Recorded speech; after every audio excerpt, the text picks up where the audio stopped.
नमस्कार, जय हिंद। मैं हूं आयुष और आप देख रहे हैं भारत तक का खास शो मित्र देश, जहां हम भारत और उसके विश्व मित्र देशों की दोस्ती, रणनीति और कूटनीति की असली खबरें आपके सामने लाते हैं।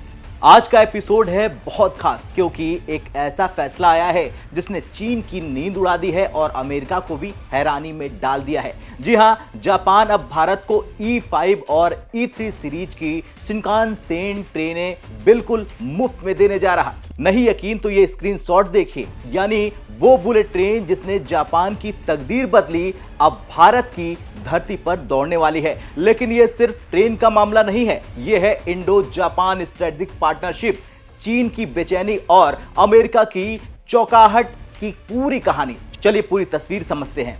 दरअसल भारत और जापान की दोस्ती पुरानी है, बुद्ध संस्कृति और लोकतंत्र के साझा मूल्यों पर टिकी हुई है। लेकिन अब इस दोस्ती का नया चैप्टर शुरू हो चुका है। हाई स्पीड रेल प्रोजेक्ट के जरिए भारत में मुंबई से अहमदाबाद बुलेट ट्रेन प्रोजेक्ट पर काम तो चल ही रहा है। करीब 500 किलोमीटर लंबी ये लाइन जापान की शिनकानसेन टेक्नोलॉजी पर आधारित होगी। जापान इसके लिए 1.8 ट्रिलियन येन यानी करीब 1.2 लाख करोड़ रुपए का लो इंटरेस्ट येन लोन में दे रहा, यानी दोस्त भी और फायदे का सौदा भी। लेकिन अब जापान ने एक ऐसा कदम उठाया जिसने दुनिया का ध्यान खींच लिया। लेकिन अब जापान ने ऐलान कर दिया है कि वो भारत को फ्री शिनकानसेन ट्रेन देने वाला है। 2026 में जापान भारत को 2 बुलेट ट्रेन सेट देगा, E5 और E3 सीरीज के। लेकिन ये कोई आम ट्रेनें नहीं होंगी, इनका इस्तेमाल इंस्पेक्शन और टेस्टिंग के लिए होगा। ये ट्रेनें भारत के वातावरण जैसे गर्मी, धूल और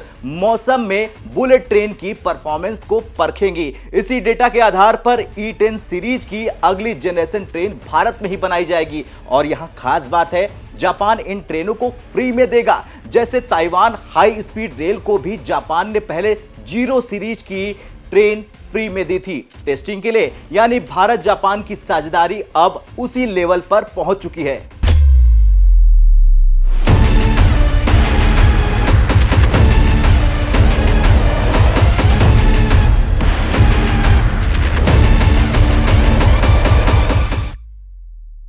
E5 और E10 में क्या फर्क है ये भी जान लेते हैं। दरअसल E5 बुलेट ट्रेन की मैक्स स्पीड 320 किलोमीटर प्रति घंटा है, सेफ्टी फीचर स्टैंडर्ड है, पैसेंजर कंफर्ट नॉर्मल है और लॉन्च ईयर 2011 थी। तो वहीं E10 बुलेट ट्रेन की मैक्सिमम स्पीड 350 किलोमीटर प्रति घंटा, सेफ्टी फीचर अपग्रेडेड है और पैसेंजर कंफर्ट, बेहतर सीटिंग और कम नॉइज में लॉन्च हुई है। जापान ने न सिर्फ भारत के साथ बेस्ट टेक्नोलॉजी शेयर करने का फैसला लिया, बल्कि ये भी दिखा दिया कि वो भारत को एक खास पार्टनर मानता है। भारत में जापान का निवेश लगातार बढ़ता जा रहा, खास तौर से इंफ्रास्ट्रक्चर और रेलवे प्रोजेक्ट्स में। भारत में बुलेट ट्रेन प्रोजेक्ट को लेकर जापान की रुचि दिखा रही है कि वो भारत को एक ग्लोबल सुपर पावर बनाने में मदद करना चाहता है। अब समझिए असली गेम। दरअसल चीन पिछले कुछ सालों में साउथ एशिया में अपना इंफ्रास्ट्रक्चर इन्फ्लुएंस फैलाने की कोशिश में जुट चुका है। बांग्लादेश, पाकिस्तान और नेपाल वो अपनी ट्रेन और रेलवे प्रोजेक्ट्स की पेशकश कर चुका है। यानी कि चीन चाह रहा है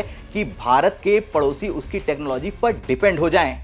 लेकिन यहीं पर खेल हो गया। अब जापान ने भारत को फ्री में अपनी हाई स्पीड टेक्नोलॉजी देना शुरू कर दिया है, तो चीन की रणनीति पूरी तरह से फेल हो चुकी है। शिनकानसेन की दुनिया में एक अलग साख है, ये दुनिया के तमाम लोग भी जानते हैं। और अगर भारत में जापानी बुलेट ट्रेन दौड़ती है तो चीन की सस्ते हाई स्पीड ट्रेन मॉडल की मार्केट वैल्यू और डिप्लोमेटिक दबदबा दोनों खतरे में पड़ जाएगा। खासतौर से चिकन नेक कॉरिडोर और ईस्टर्न इंडिया में, जहां चीन का इन्फ्लुएंस बढ़ाने का प्लान लगातार बढ़ता जा रहा। अब जापानी टेक्नोलॉजी वहां पहुंच चुकी है, तो चीन का खेल समझ लीजिए खत्म है।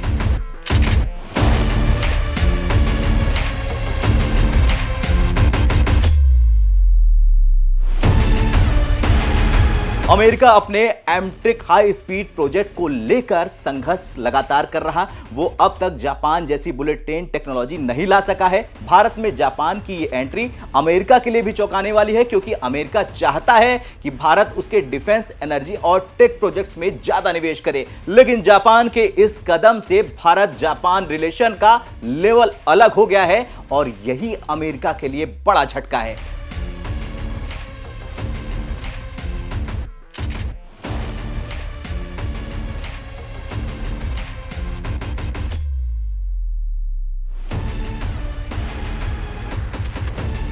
अब अमेरिका को भी भारत में इंफ्रास्ट्रक्चर टेक्नोलॉजी सेक्टर में अपने प्लान को अपग्रेड करना पड़ेगा।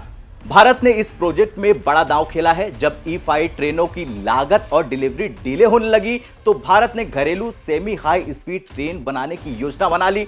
इन्हें अपग्रेड करके मुंबई अहमदाबाद रूट पर भी चला दिया जाएगा। इस बीच जापान ने अपनी तरफ से डेडलॉक तोड़ते हुए E10 सीरीज ट्रेनें और फ्री E5 और E3 ट्रेनों का प्रस्ताव दे दिया। भारत ने भी इसे सैद्धांतिक मंजूरी दे दी है, यानी भारत आत्मनिर्भर भी बनेगा और जापानी टेक्नोलॉजी का फायदा भी उठाएगा। एक क्लासिक डिप्लोमेटिक मास्टर स्ट्रोक हो जाएगा। इससे भारत को कई फायदे होंगे, जैसे कि जापान पर 80% येन लोन, वो भी कम ब्याज पर मिलेगा। E10 ट्रेनें भारत में ही बनेंगी। प्रोडक्शन इंडिया में रोजगार और सप्लाई चेन भी बढ़ जाएगा। साउथ एशिया में चीन के इन्फ्लुएंस को सीधी टक्कर मिलेगी।